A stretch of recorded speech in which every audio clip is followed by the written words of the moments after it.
Olá, alunos do sexto ano, mais uma vez aqui. Agora para o nosso PET de número 4, né? Que é referente ao nosso quarto bimestre de atividades aí, quase encerrando o ano já. Então, vocês já me conhecem, sou o professor Douglas, e eu estou aqui para auxiliar vocês na leitura e na compreensão das atividades aqui propostas na disciplina de ensino religioso no sexto ano, agora no caso, né? Então, vamos lá?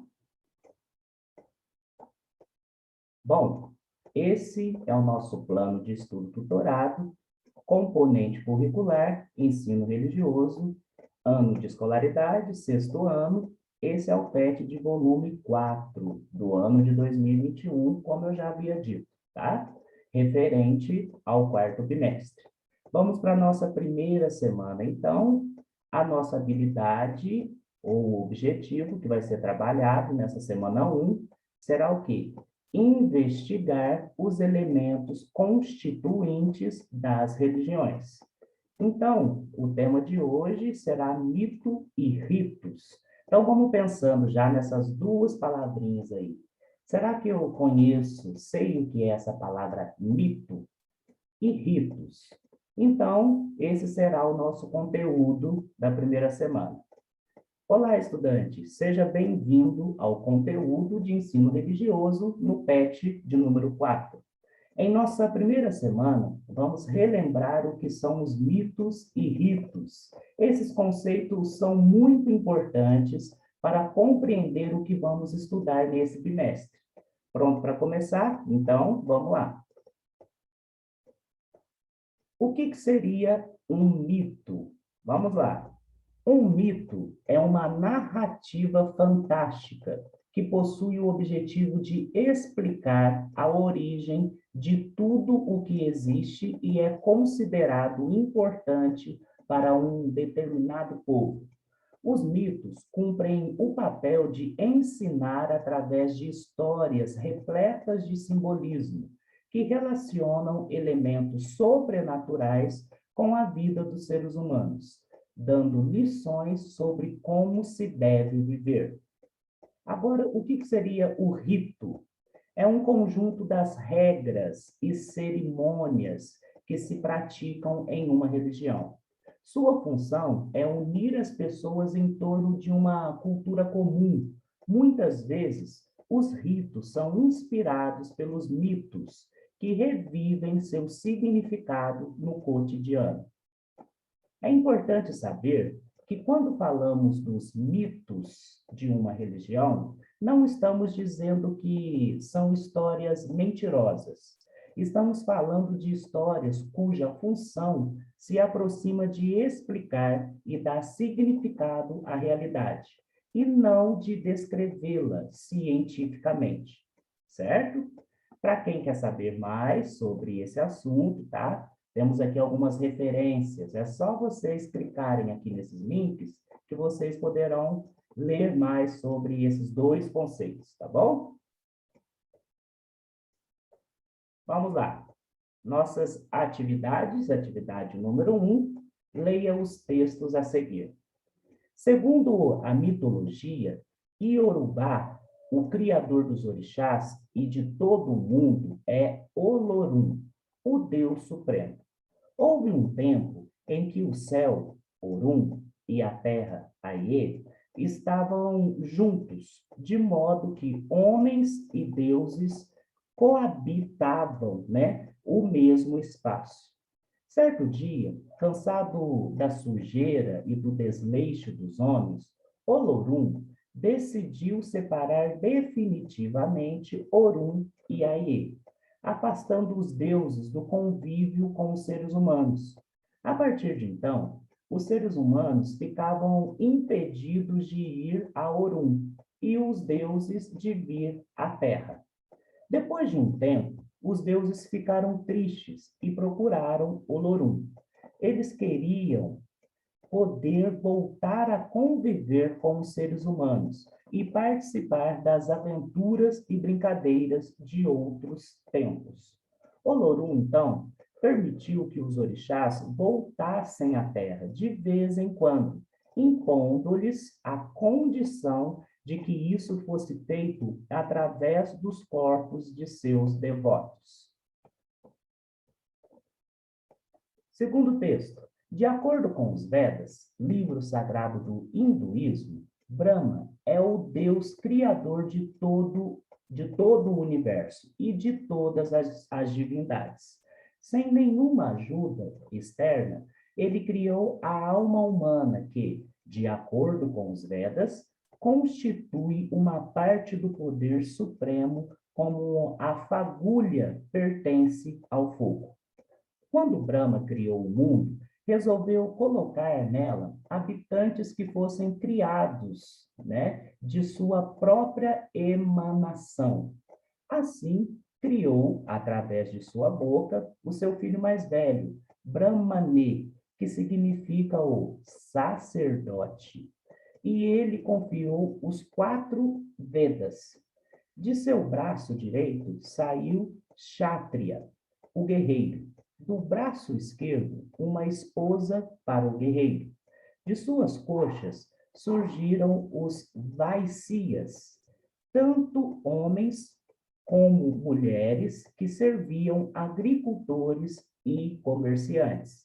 De seus pés surgiram os Sudras, que seriam mecânicos e trabalhadores. Então, temos esses 2 textos aí, da mitologia. Bom, depois de ler esses 2 textos, vamos responder essas questões aqui. Letra A. Que tipo de história está sendo contada em cada um dos textos? Então, vamos lembrar aqui desses 2 conceitos, tá bom? Que tipo de história que está sendo contada? Hein? Então, vamos pensar aí, tá bom? Essa foi a letra A. B. A que religião ou cultura se relacionam esses mitos? Vamos pensar um pouquinho e pesquisar aí. A qual religião ou cultura se relacionam esses 2 mitos aí? C. Você conhece outro mito de criação, organização do mundo? Resuma essa história nas próximas linhas, sem deixar de falar a qual cultura ou religião ela se relaciona, tá bom? Então, nessas próximas linhas aqui, ó, vocês vão escrever, se vocês conhecer, pode perguntar para alguém aí, tá bom? Um outro mito ou uma criação da organização do mundo, tá? Faz um breve resumo aqui e fale de qual cultura ou religião esse mito, né, se relaciona. Tá joia? Então, continuando. Observe que os mitos apresentados ajudam a organizar aspectos da religião e da sociedade a que eles se relacionam. O mito Iorubá explica a necessidade dos ritos de iniciação, que permitem que o orixá haja através dos corpos de seus devotos. O mito hindu explica a tradicional divisão em castas de sua sociedade. Então, olha, uma breve explicação aí, que já esclarece muita coisa aqui, né? Dessas respostas que vocês colocarão, tá bom? 2. Leia com atenção o trecho da história a seguir. Essa é a história do Chico Bento, o rezador.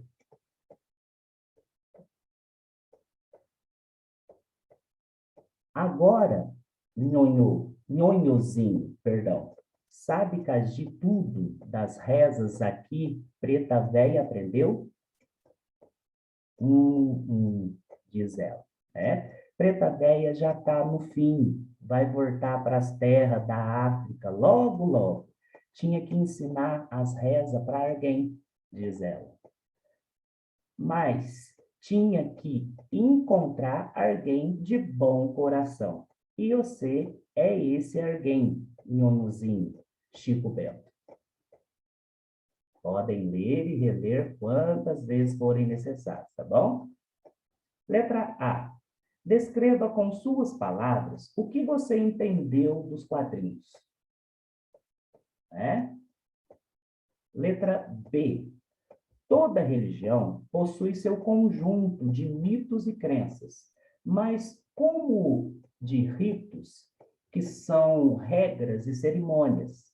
De acordo com os quadrinhos, o que foi ensinado a Chico Bento? Mitos ou ritos de uma religião? Então, nós lemos ali, rapidamente, esse quadrinho, né? E qual é a pergunta aqui da letra B? O que foi ensinado para Chico Bento nessa fala, né? Mitos ou ritos de uma religião? Então, nós vamos, mais uma vez, associar e separar aí, ó. O que é mito? O que é rito? Né? O que foi ensinado agora nesse quadrinho para o Chico Bento? Tá bom? Letra C. É possível compreender os ritos de uma religião sem conhecer os seus mitos? Vamos pensar aí. É possível a gente compreender os ritos de uma religião ou cultura sem conhecer os seus mitos? Sim ou não? Explique com as suas palavras, tá? Então, vocês vão explicar aqui. É possível? Sim ou não? Número 3. Marque V para as alternativas verdadeiras e F para as falsas. Então, nós temos aqui 1, 2, 3, 4, 5 alternativas, tá? Nós vamos ler com atenção e marcar V para as verdadeiras e F para as falsas. A primeira, os mitos são histórias que devem ser interpretadas com precisão científica. Verdadeiro ou falso? Chamar os textos sagrados de uma religião de mito, né, de mitos, é dizer que eles são mentirosos. Verdadeiro ou falso? Os ritos de uma religião são, muitas vezes, inspirados em seus mitos. Será? Os ritos de uma religião, eles são inspirados em mitos? Verdadeiro ou falso? Muitos mitos religiosos dão origem a ritos que ajudam a organizar a comunidade e a vida em sociedade. Verdadeiro ou falso? Os mitos religiosos não possuem nenhum valor cultural, já que não são textos com precisão científica. Lembra aqui, ó, valor cultural. Eles não possuem nenhum valor cultural porque eles não têm precisão científica. Verdadeiro ou falso? Só marcar aí.